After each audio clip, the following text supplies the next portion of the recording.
Oops, sorry. Okay. I was trying to clean the lens because there was a bit of a...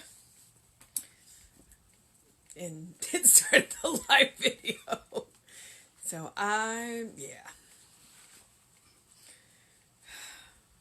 not a professional. I've gotten much, much better at this because, I've had 6 months of practice, but at some point I'm definitely going to have to go and take a look at rigs to hold stuff and what have you.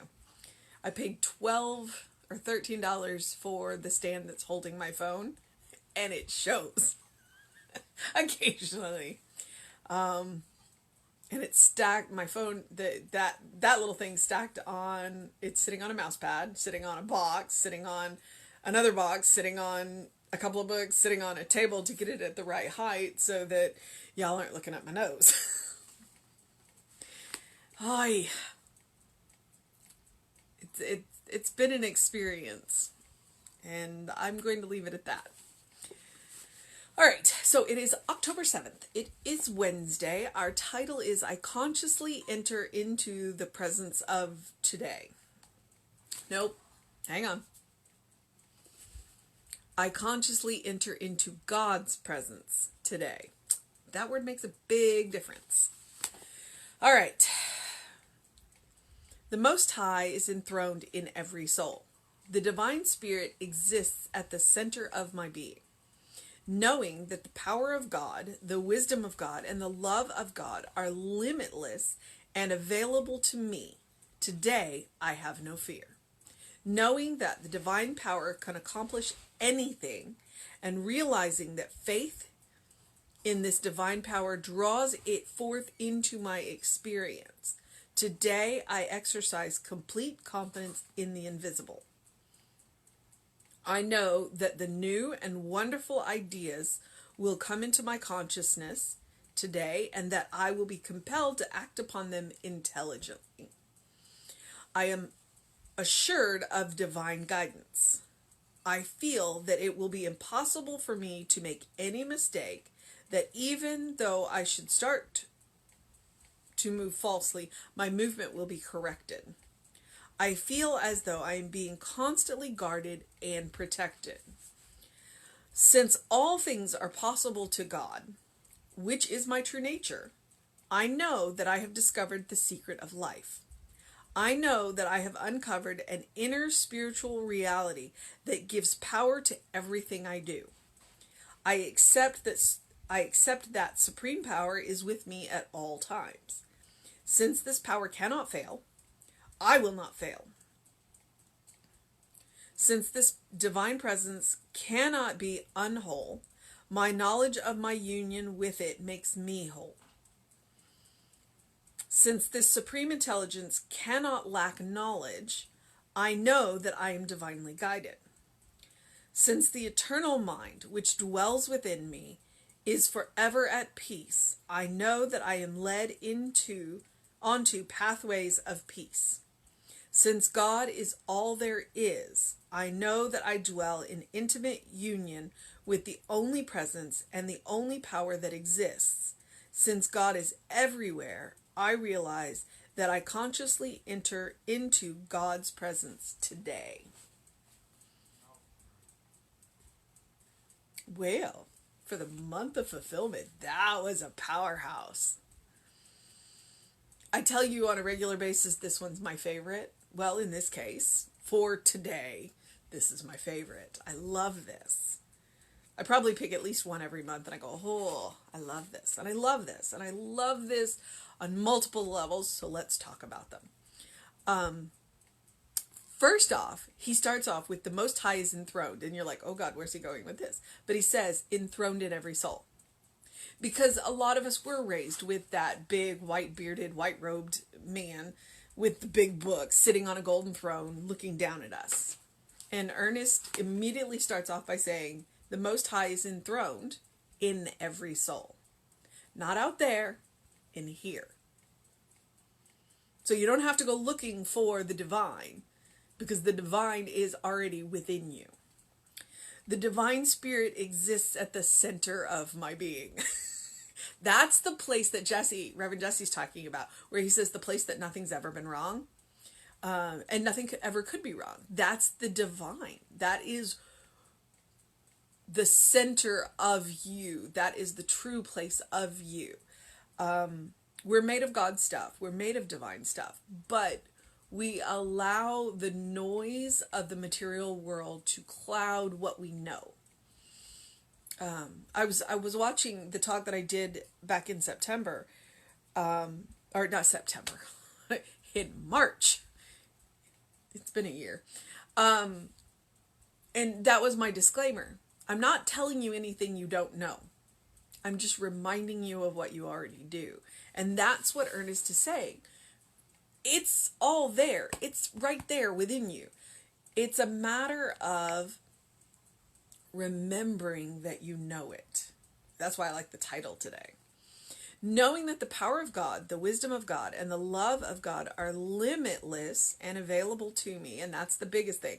There's no limit to the power, the wisdom, or the love of God. No limit.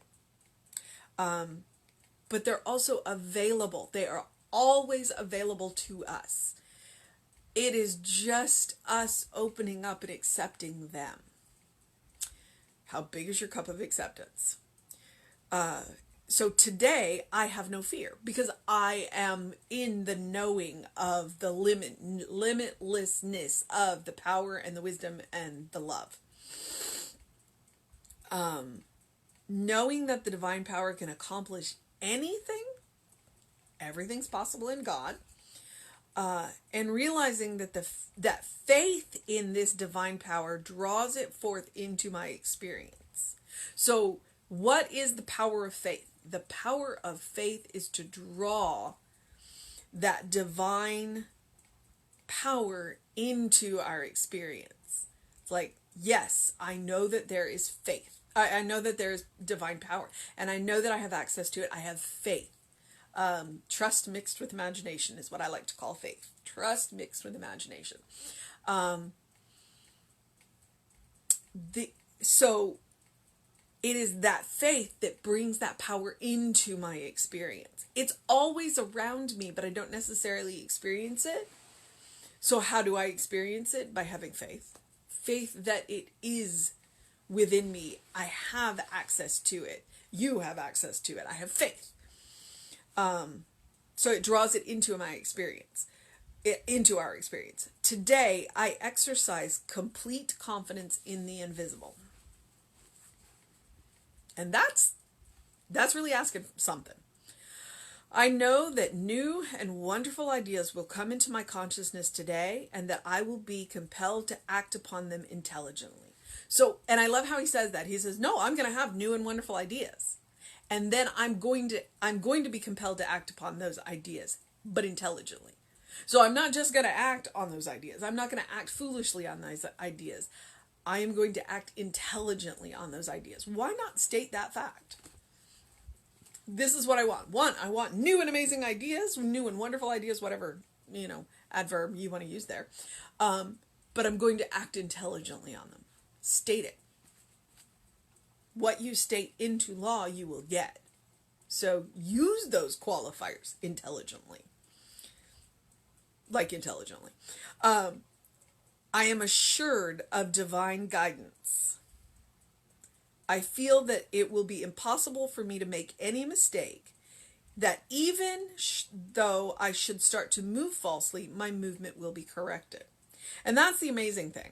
Okay, so I know that there is divine guidance, and I know that if I listen, if I start to move in the wrong direction, if I'm listening, I will be corrected. I will be gently moved back onto the path that I should be on. Now, if I let my ego get in the way and I don't listen, the divine guidance is going to let me run. If I don't listen. So it is up to me to listen to the divine guidance, and when it moves me, to move. And that's where I have to tell my ego, yeah, you know what? You don't get to drive. I need you. And you are welcome to sit in the passenger seat or the back seat. but you don't get to drive. So that when I am divinely guided, because I've started to move in the wrong direction frequently, and that is the ego moving us, going, no, let's go over here. Divine guidance should be driving. And it's up to us to quiet ourselves and listen. I feel as though I'm being constantly guarded and protected. If we listen to that still, quiet voice of love, it will always guide us in the right direction. And if we listen to that big, loud voice of ego, well, interesting things can happen. Let's go there. Let's leave it there. Since all things are possible to God, which is my true nature, so he's stating it right there. Our true nature is the God nature. It's the Christ nature. It's the nature of love, the nature of good, the nature of life. That is who we truly are. I know that I have discovered the secret of life. I know that I have uncovered a spiritual reality that gives power to everything I do. If you know who you are, then you can do anything. And who are you? A beloved child of spirit. You are born into the Christ nature. It is merely your acceptance of it that makes it real. And draws it into your experience. Accepting that Christ nature is your birthright. That nature of love and faith and trust. That's your birthright. And as you accept it in faith, it comes into your experience and into your reality. It is who you are. But it's waiting on you to accept it.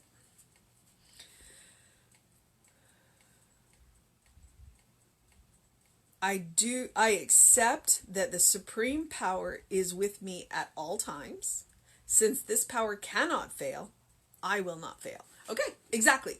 So we say, okay, this supreme power, this God, walks with us all the time because it walks as us.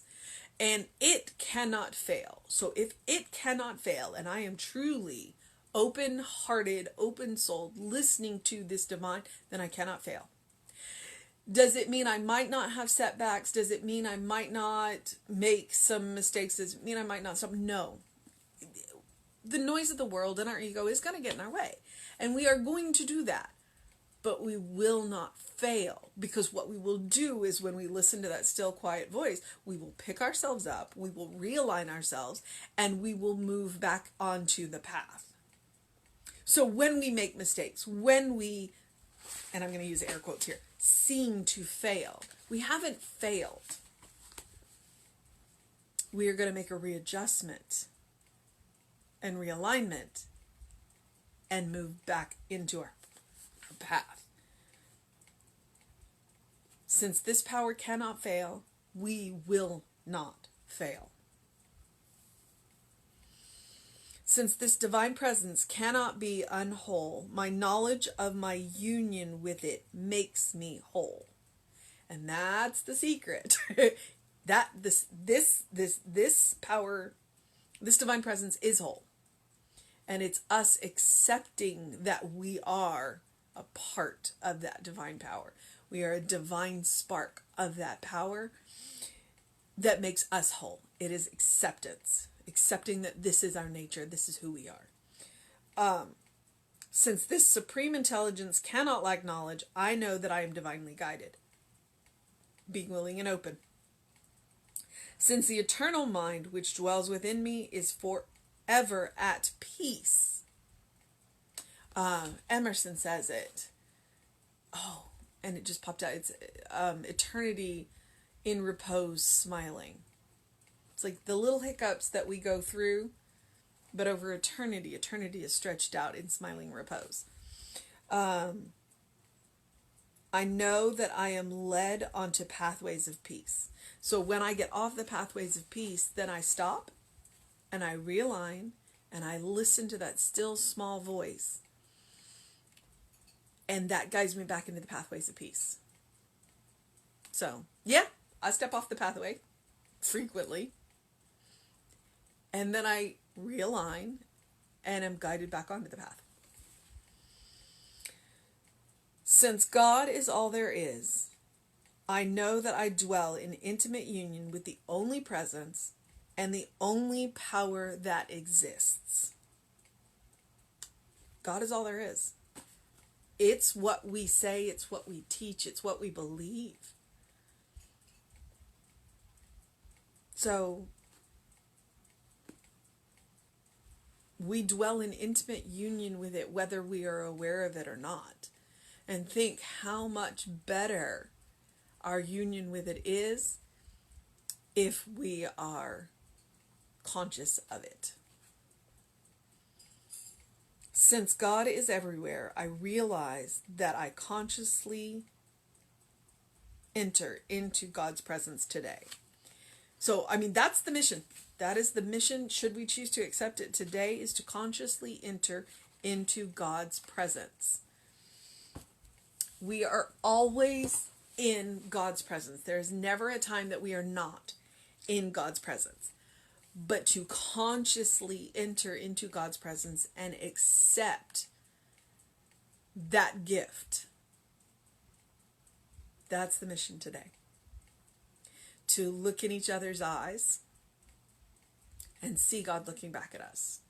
And to quiet our monkey ego mind and listen to that still small voice of God, of spirit, of love. To listen to the guidance and the gentle pushes that push us into new and amazing things, into the realization of who we are. And who we are is the beloved child of Spirit, in whom Spirit is well pleased. So, that is today. And I think it's an amazing one today. October is the month of fulfillment, so Ernest is fulfilling on his promises to guide us into a more perfect union with the Spirit that he knows so intimately. All right, so I'm going to move into the process of my day. I'm going to encourage you to do something loving for yourself, do something kind for yourself, do something compassionate for yourself, whatever that looks like today. It is a beautiful day out there. Open your windows, get some fresh air, get that fresh perspective that comes with that fresh air. Do something to engage the mind and the body. Do what it takes to make it a fantastic day for yourself. And as I like to say, I got it from Ernest, open the windows of your soul and allow that breath of heaven to remind you who you are, to remind you where you live, to remind you of your birthright of the Christ consciousness. All right. So, it's Wednesdays. Reverend David will be on with you around 5, and there is the Living of Science of Mind book study at 6. Check your emails if you want to get the link to that. That is led by practitioners Monty and Shirley, and that is a fantastic book. I love that book. So, yeah, that's something else on Wednesdays for right now. And that's an indefinite thing, at least until they finish the book. And then they may move on to something else. And I will be back with you at 9 a.m. tomorrow. All right, beloveds. Have a wonderful day. And know that you are loved.